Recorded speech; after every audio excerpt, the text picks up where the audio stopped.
Katika Biblia neno adui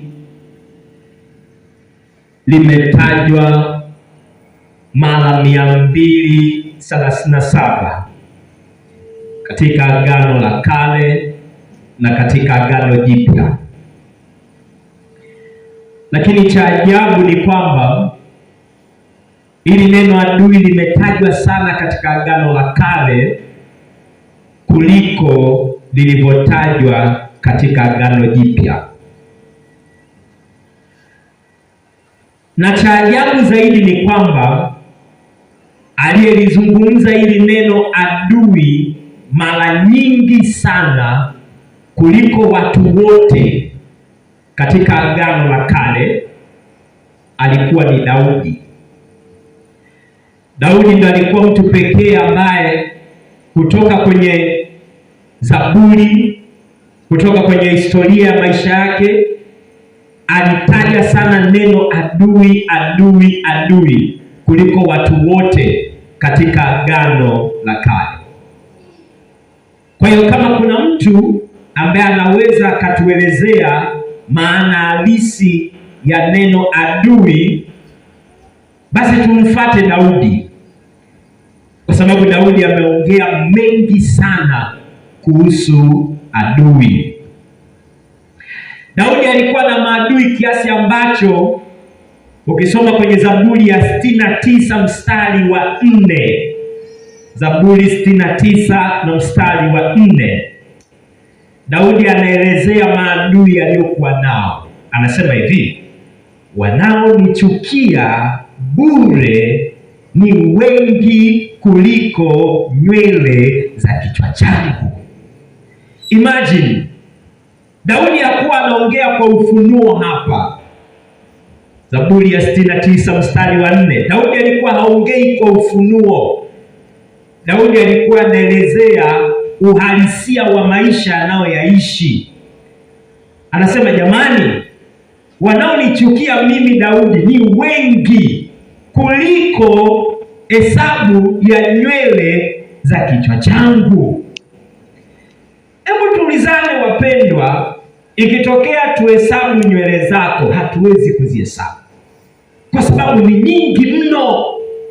Lakini Daudi anakwambia maadui niliyokuwa nao mimi enzi za uhai wangu walikuwa ni wengi mno kuliko hesabu ya nywele za kichwa changu. Lakini Daudi huyo sasa bado anatuambia mengi sana kuhusu jinsi ambavyo aliwashinda hayo maadui. Na tuangalie aina za maadui. Tena kwa haraka kwa sababu kuna mahali nataka twende. Aina ya kwanza ya maadui, mpendwa, Mungu atusaidie. Kuna maadui wa usiku. Maadui wa usiku.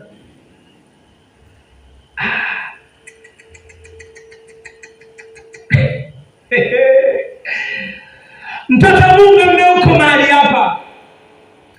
Usiku ukifika, usiwaze kulala tu.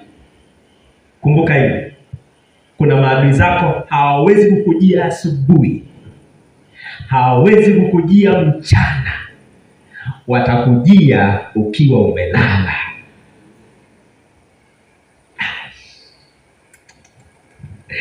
Hawawezi kukujia ukiwa kazini, hawawezi kukujia ukiwa sehemu yoyote nyingine, watasubiria ukiwa umelala usiku.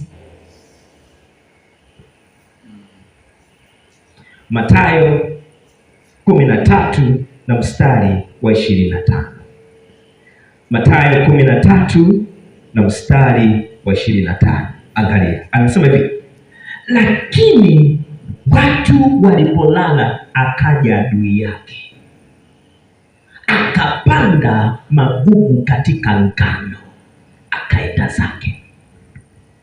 So kuna maadui special ambao watakuja asubuhi, watakuja ukiwa unakoroma. Kwa nini ukiwa unakoroma? Kwa sababu ukiwa unakoroma akili zako hazipo. Ukiwa unakoroma sio wewe tena. Ukiwa unakoroma ufahamu wako umepumzika. Watakuja sasa. Sasa watakacha kufanya Mungu mwenyewe anajua. Bwana anayesi nini ndo anafahamu.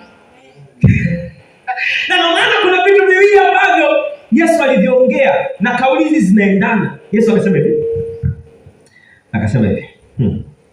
Akasema mtu hataishi kwa mkate tu, bali kwa kila neno litokalo katika kinywa cha Bwana.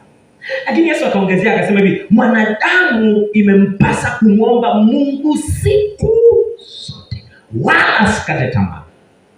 Ni Yesu pekee ndo anajua ile siku moja ile ambayo uliweka dash kwenye ratiba yako ya maombi, nini kijitokea. Anapokwambia siku zote, anaelewa tupo kwenye dunia ya uharibifu, tupo kwenye dunia ambayo imevurugika, tupo kwenye dunia ambayo uovu ndio umeshika namba moja. Maadui wanaokuja usiku. Wacha nikupe siri. Sijui kama unaelewa. Mwambie jirani yako, mwambie kuna maadui wanakujaga usiku tu. Na sio kama unaelewa jambo hili, ngoja nisaidie kujua. Wangapi washawahi kutumia mkorogo?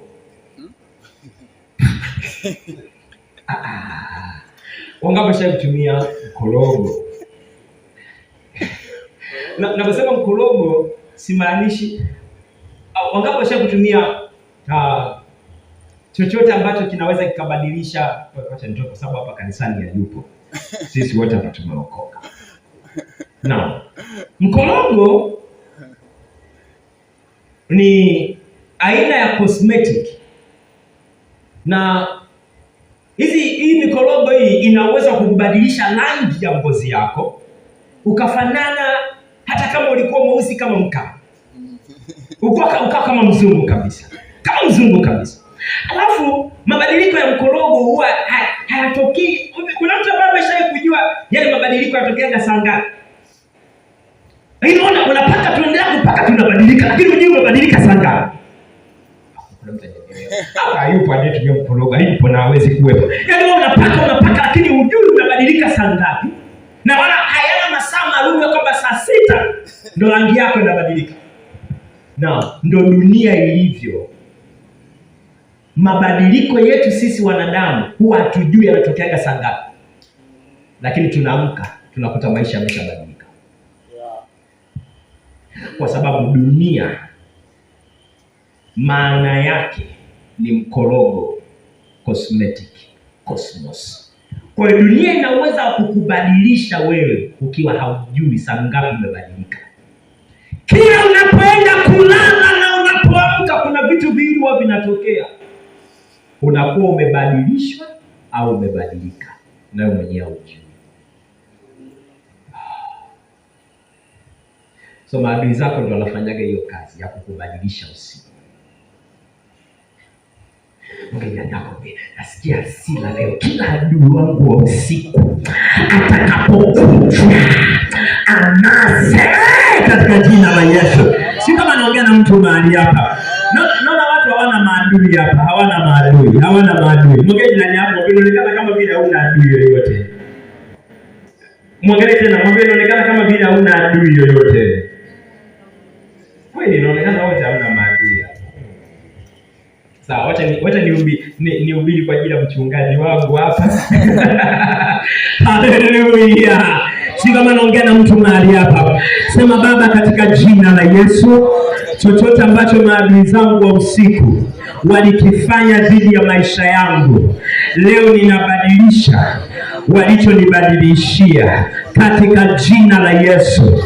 Sitaendelea kuwa vile walivyonifanya, bali nitakuwa vile ambavyo Mungu nataka niwe katika jina la Yesu. Mbegu yoyote mbaya ambayo nilipandiwa usiku nilipokuwa nimelala, leo ninaagiza malaika wa Mungu waende kwenye maisha yangu ya ulimwengu wa kiroho, wakang'oe hizo mbegu katika jina la Yesu. Ninakataa